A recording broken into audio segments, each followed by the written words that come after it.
Morning friends.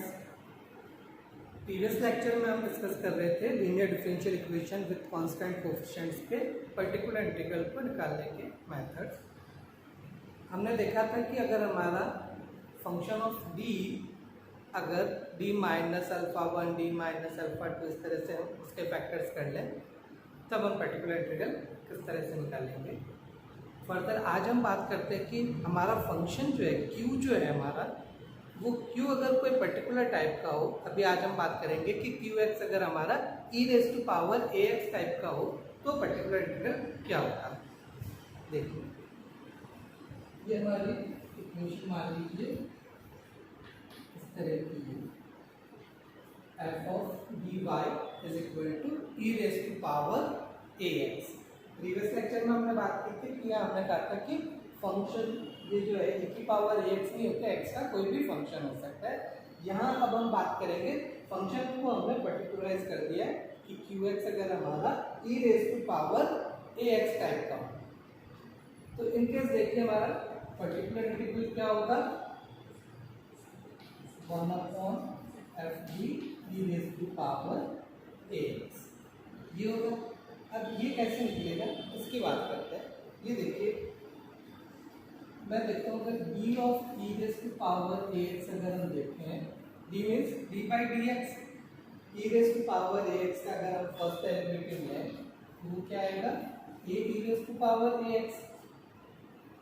इसी तरह से अगर इसका सेकंड डेरिवेटिव लें तो वो क्या हो जाएगा a square e raise to power A x D cube of e raise to power A x देखें वो हो जाएगा a cube e raise to power A x. And in general अगर हम D n e raise to power A x लिखें तो वो a n e raise to power A x. या इन जनरल मैं कह लूँ कि F of D of e raise to power A x अगर हम लें f of D of e raise to power A x तो वो हमें f of a E raise to power A x ये मिलेगा। अब देखिए यहाँ मैं अगर दोनों तरफ 1/f(d) ऑपरेट कर लूँ ये 1/f(d) means inverse operator of f(d) ये हो गया 1/f(d) of f(a) e raised to power ax। यहाँ से हम देख सकते हैं कि अगर हम e की पावर ax का फर्स्ट डेरिवेटिव लेते हैं a e raised to power ax, second लेंगे a square e raised to power ax। In general अगर डेरिवेटिव लें तो a n e raised to power ax। सो हम कह सकते हैं कि f of d of e raised to power ax क्या होगा हमारा f of a e raised to power ax। अब मैं यहाँ पे दोनों तरफ 1/f(d) ऑपरेट कर देता हूँ। ये 1/f(d) क्या होगा f(d) का इनवर्स ऑपरेटर। तो 1/f(d) इंटू f(d) ये तो इसका इनवर्स ऑपरेटर बाय इसको कैंसिल कर देगा। यहाँ हमारे पास रह जाएगा केवल e raise to power ax। और इधर देखो क्या रह गया ये f ऑफ a तो कांस्टेंट टर्म है और यहाँ रह गया ये 1/f(d) of e raise to power ax। तो ये 1/f(d) of e raise to power ax ये हमारा पर्टिकुलर इंटीग्रल है। इट मींस कि 1/f(d) of e raise to power ax यानी हमारा पर्टिकुलर इंटीग्रल वो क्या होगा ये f ऑफ a में इधर लिया तो इधर ये रहेगा हमारा e raise to power ax upon f of a where f of a is not equal to 0। ये f ऑफ a 0 नहीं होना चाहिए, 0 पे तो इनफाइनाइट बन जाएगा तो ये 0 नहीं है यहाँ पे।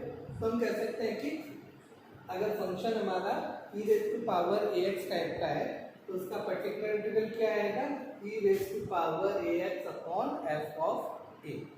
यानी कि इस फंक्शन में जहाँ पे d है वहाँ पे हम a रखते हैं लेकिन f ऑफ a 0 नहीं होना चाहिए। अब हम बात करते हैं कि अगर f ऑफ a हमारा 0 हो तो क्या होगा। तो सबसे पहले तो अगर हमें पर्टिकुलर इंटीग्रल निकालना हो और क्यू हमारा e raise to power ax type का हो तो particular integral 1/f(d) e raise to power ax वो क्या आएगा कि यहाँ पर हम बी की जगह ए पुट कर लेंगे, 1/fa e raise to power ax हमारा पर्टिकुलर इंटीग्रल हो जाएगा। लेकिन f ऑफ a 0 नहीं होना चाहिए। अब हम बात करते हैं कि if f of a is 0,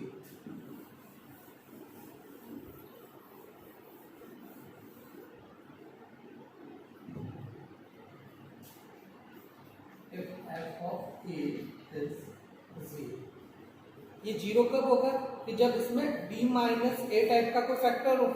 F D में एक फैक्टर तो d माइनस a टाइप का हो, और बाकी और कुछ भी हो सकता है d का फंक्शन। अब अगर ये इस तरह का होगा तभी ये 0 बनेगा, क्योंकि अब हम f ऑफ a देखेंगे तो a माइनस a 0 हो जाएगा। अब ये फैक्टर हो सकता है कि रिपीट भी हो सकता है, d माइनस a भी हो सकता है, d माइनस a का स्क्वायर भी हो सकता है, क्यूब भी हो सकता है। तो इन जनरल मैं कह लेता हूँ कि d माइनस a की पावर r हो, ये r टाइम्स रिपीट हो रहा हो। तो अगर हमारा एफ डी इस तरह का हुआ, d minus a raise to power r into f phi of d, तो in case f of a हमारा 0 आएगा।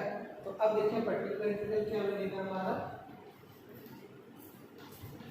1/fd e raise to power a, और fd जो है वो तो हमारा d minus a raise to power r phi of e raise to power a, वो तो इस तरह का है। अब यहाँ पे देखिए ये फाई ऑफ d जो है, इसमें इसको मैं अलग से ले लेता हूँ। पहले मैं ये इस पे ऑपरेट कर लेते हैं। तो यहाँ से हमें पता है कि 1/f of d e raise to power ax क्या होता है, e raise to power ax upon f of a। तो यहाँ पे ये हो जाएगा 1/फाई of a e raise to power ax। Phi a हमारा 0 नहीं है,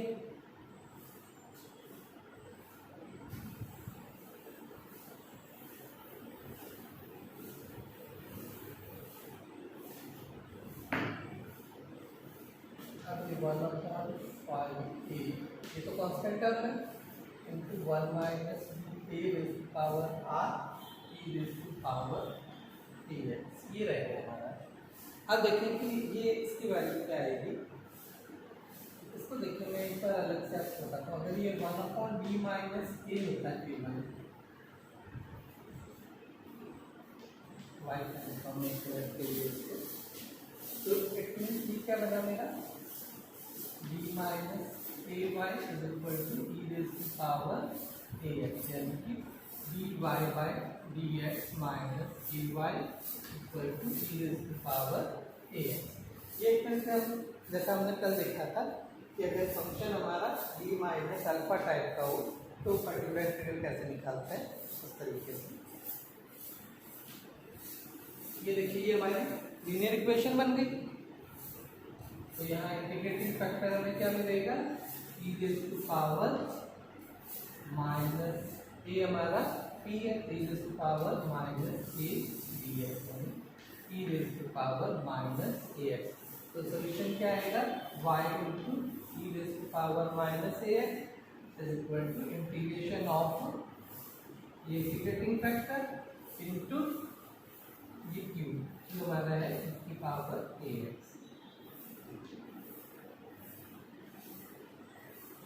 e की power minus ax into e की पावर ax, ये कैंसिल हो गया, ये हमारे पास रहेगा dx यानी कि x। तो y हमारा आता है x e raise to power x into e raise to power ax। ये e की पावर माइनस ax हमने उधर शिफ्ट कर लिया, तो ये आ गया y is equal to x into e raise to power ax।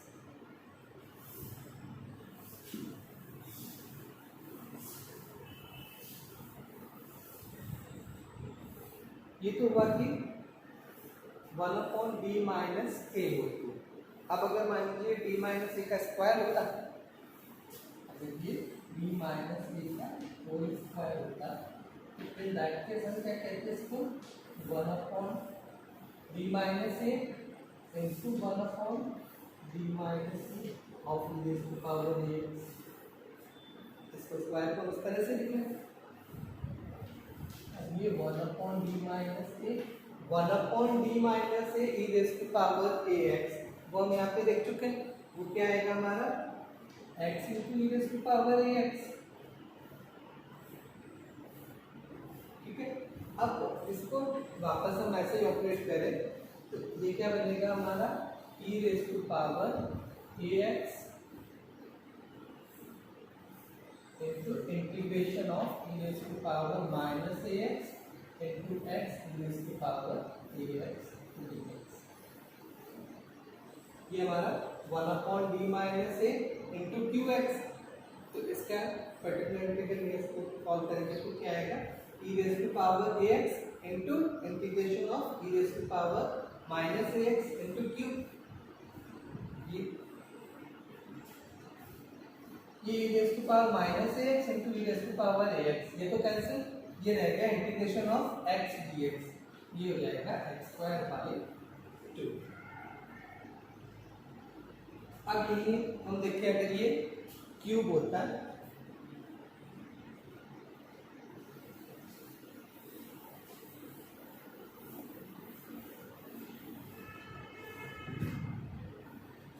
ये अगर b माइनस ए का क्यूब होता तो इन केस क्या बनता है ये 1/d minus A into 1/d minus a का whole square E raise to power a. 1/d minus a का होल स्क्वायर ई एक्स, ये क्या बन रहा है x² E raise to power A X by 2।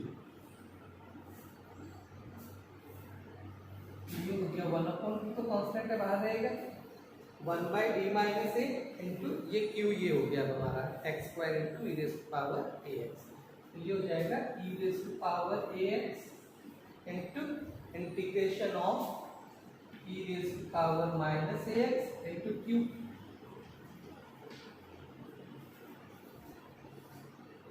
ये 1/2 E raise to power A x, ये e की power minus A X into E की पावर ए एक्स कैंसिल, ये रहेगा इंटीग्रेशन ऑफ x² dx यानी कि x³ तो नीचे बचा 1/2 इंटू 1/3 यानी कि 1/3 इंटू x³ एंड e की पावर a। इसी तरह से अगर ये d माइनस ए की पावर 4 पे लेंगे तो वो क्या रह जाएगा 1/d minus A into this one. अब इसको ऑपरेट करेंगे तो फिर से वही आगे क्या बन जाएगा x की पावर 4 बाई फैक्टोरियल 4 e की पावर ax। तो इन जनरल हम कह सकते हैं कि 1/d minus A raise to power r e की पावर ax अगर है तो इसकी वैल्यू क्या आएगी 1/फैक्टोरियल r इंटू एक्स की पावर r e की पावर ax।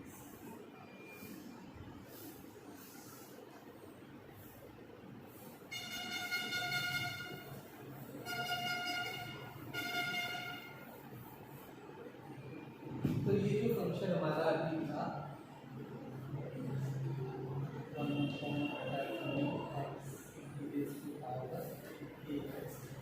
एफ डी हमारा इस तरह का था D minus A raise to power R into Y D raise to power A x.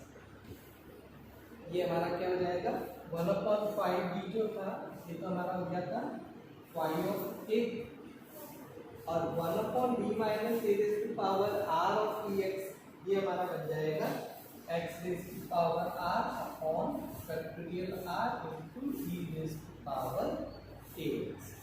तो इस केस में हमारा पर्टिकुलर इंटीग्रल जो है वो ये है। तो अगर फंक्शन q जो है वो हमारा e raise to power ax type का हो तो पर्टिकुलर इंटीग्रल हमें मिलेगा 1/f of a e raised to power ax where f is not equal to 0, and in case f is 0 then the particular integral is 1/phi of a into x raised to power r upon factorial r e raised to power ax। यहाँ पे f of a हमारा F D में जो d minus ए के अलावा जो factors रह जाते हैं वो है, और d माइनस ए की पावर r अगर है तो यह x की power r bye factorial r। अब देखिए मैं कुछ प्रॉब्लम्स लेके ढंग से और डिस्कस करते हैं आपको अब पैटर्न ये इसके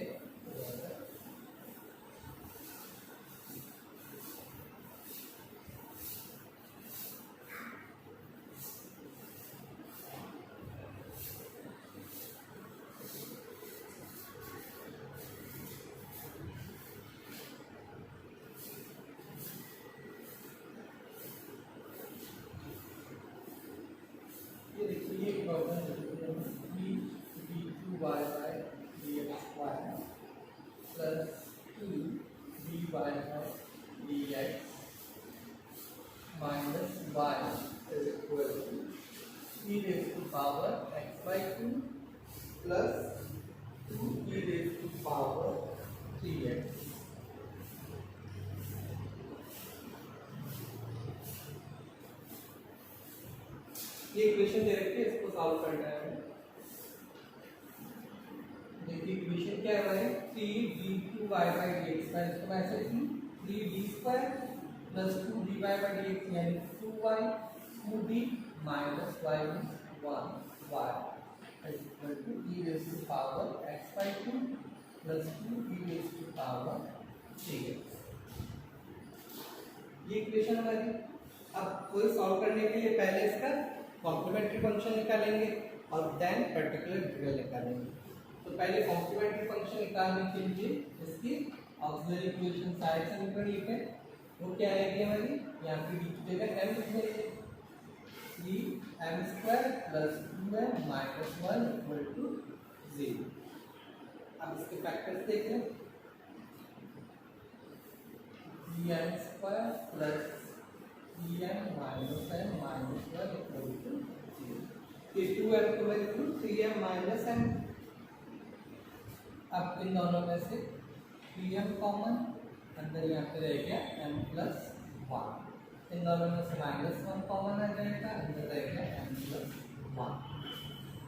अब m + 1 इन दोनों में से कॉमन, अंदर रह गया 3m - 1 = 0। So it means m is equal to -1 and 1/3। ये m + 1 = 0 करेंगे तो m अपना आ गया -1। 3m - 1 = 0 करेंगे तो 3m = 1 मींस m = 1/3। तो ये m की दो वैल्यूज आ गई हमारे पास, दोनों वैल्यूज रियल है और अनइक्वल है। तो कॉम्प्लीमेंट्री फंक्शन हमारा हो जाएगा c1 e⁻−1x यानी -x + c2 e⁻1/3x। तो ये तो हमारा आ गया कॉम्प्लीमेंट्री फंक्शन, पूरक फलन। अब हम पर्टिकुलर इंटीग्रल निकालें, जिससे समान मतलब वो क्या आएगा, 1/3d² + 2d - 1 × e⁻x/2 + 2e⁻3x। ये हमारा पर्टिकुलर इंटीग्रल आएगा 1/f of qx। अब देखिए मैं ये दोनों को अलग अलग से ऑपरेट कर लेता हूँ।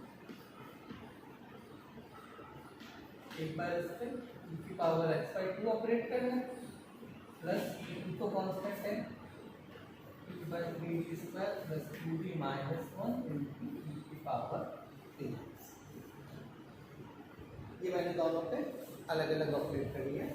अब देखिए यहाँ पे e की पावर ax टाइप का फंक्शन है, a हमारा 1/2 है, तो हमें क्या करना है, यहाँ पे d की जगह a यानी कि 1/2 लगा देना है।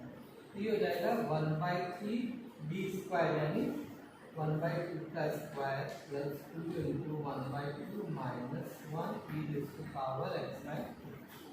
+ 2 यहाँ पे देखिए a हमारा 3 है, तो हम d की जगह a रख दें, 3 × 3² + 2 × 3 - 1 × e⁻3x।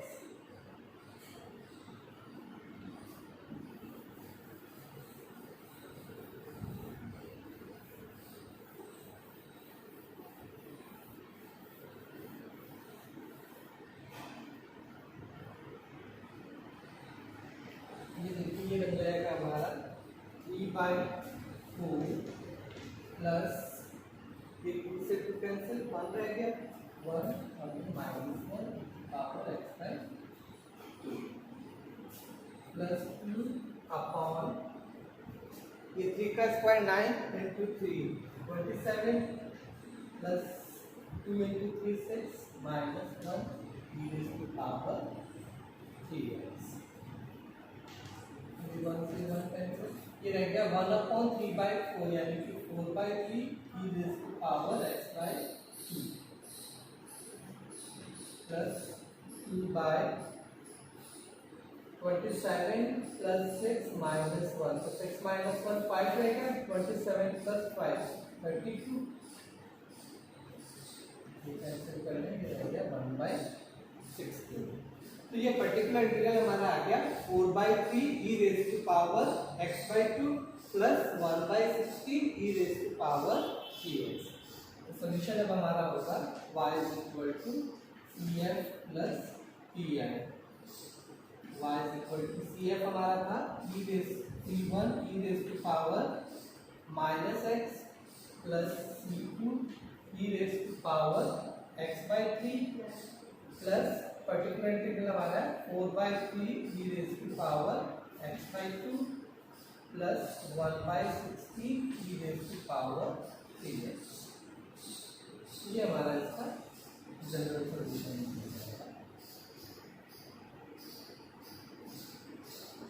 तो ये हमने देखा कि अगर फंक्शन हमारा q जो है वो अगर e raise to power ax type का हो तो हमें पर्टिकुलर इंटीग्रल इस तरह से मिला। अब देखिए एक प्रॉब्लम और देखते हैं जिसमें f ऑफ a 0 बन रहा हो। यहाँ पे देखिए इन दोनों फंक्शंस में, इन दोनों टर्म्स में हमारे पास f ऑफ a 0 नहीं था, तो हमने सीधे सीधे d की जगह a पुट किया और हमारे पास पर्टिकुलर इंटीग्रल इजीली मिल गया। अब एक प्रॉब्लम और देखते हैं जिसमें f ऑफ a 0 बन रहा हो।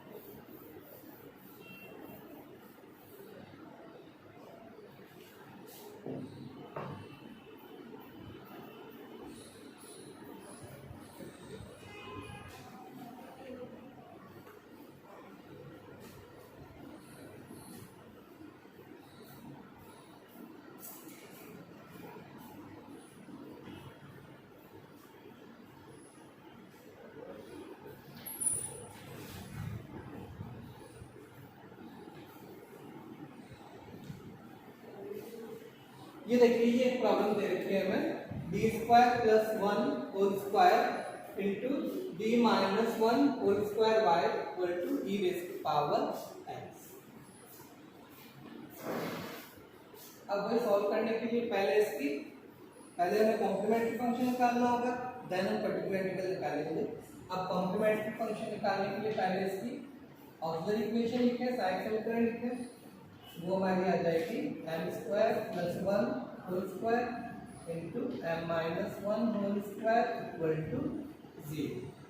अब यहाँ से अगर हम देखें तो m square plus 1 whole square equal to 0, it means m square plus 1 equal to 0, तो m इक्वल टू हमारा हो गया plus minus i।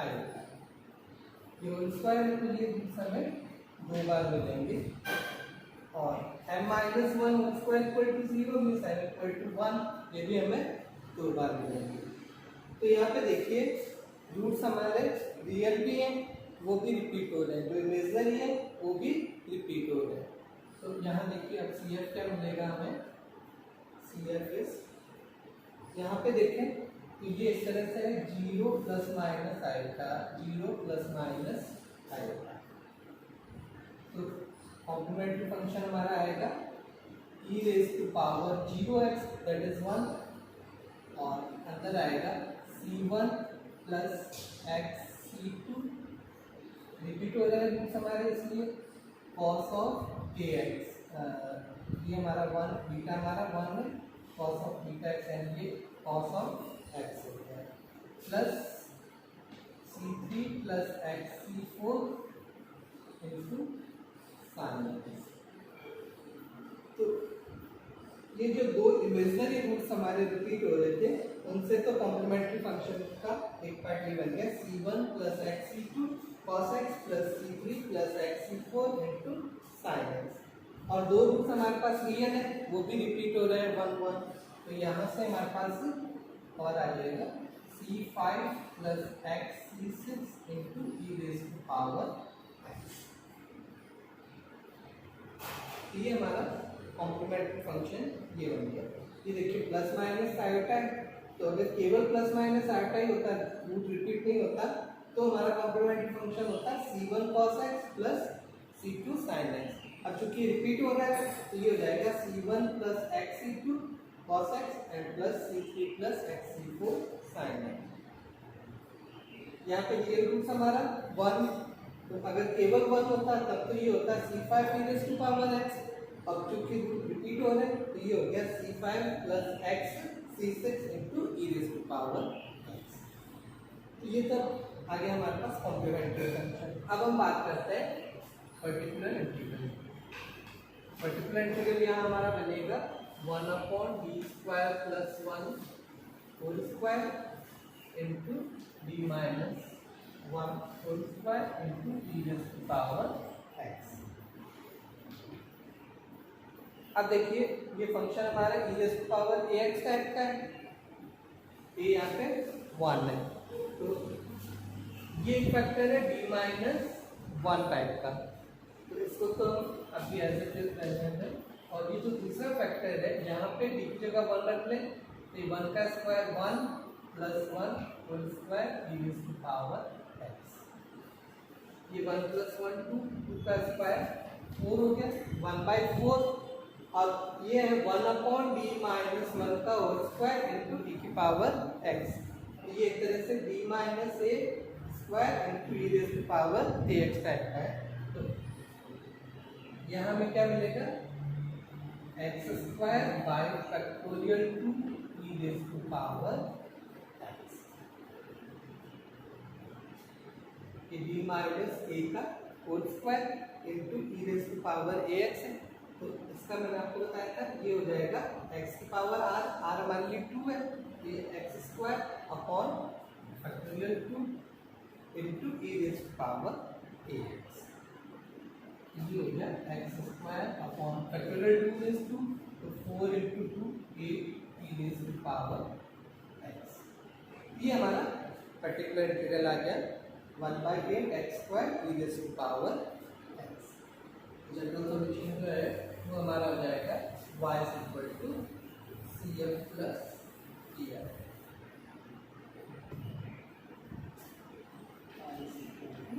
cf plus df complementary function plus particular integral. y = cf complementary function पूरा colour हमारा ये हमने निकाल रखा था, ये था c1 plus X c2 cos x plus c3 plus X c4 sin x plus c5 plus X c6 E raise to power x plus particular integral हमारा आया था 1/8 x square E to power x। ये इसका general solution ये आता है हमारा।